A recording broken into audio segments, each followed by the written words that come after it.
Alright, so now let us look at ways in which we can apply intervals in our compositions. And if you use chords in your day-to-day life, then you already use intervals, whether you like it or not. But the method we're going to be covering today is a little bit more intentional. So let's get into it. So the first thing that we'll need is a motif. A motif is simply a short idea that gets repeated and varied throughout the piece of music. Think of kind of like, and then gets repeated again, but with variation. So it's something similar that we're looking for. To come up with a motif, you don't have to overthink it. And for me, I have this idea.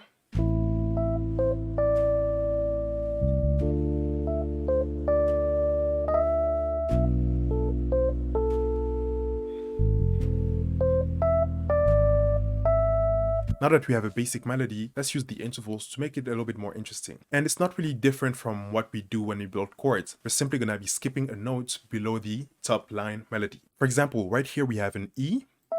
We'll skip the D below it and then land on C. And then the next one is a C. We'll skip the B and place the note right below it. And then the same for everything else. So we are pretty much harmonizing the main melody with another melody below it. And it's gonna sound like this after we harmonize everything.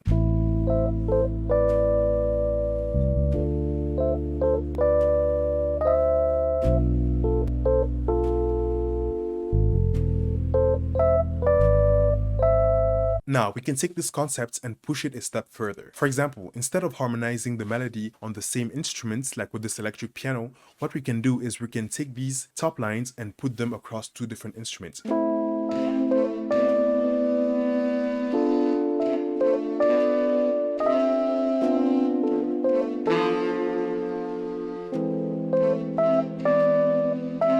Now, you don't have to harmonize the whole top line because you can use it to highlight certain points where you want to put more emphasis.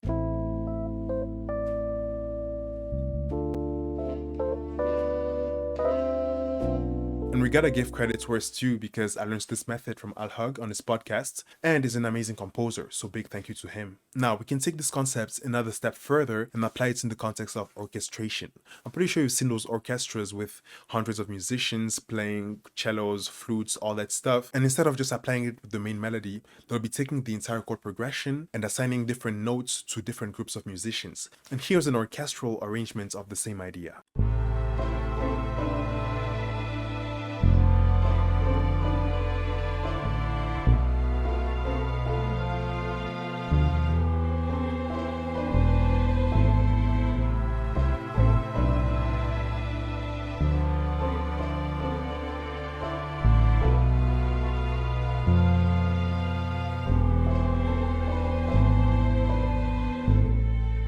So yeah, this is one of the many ways in which you can apply the concept of intervals in your compositions. And remember, there's no rules, so just do what you want.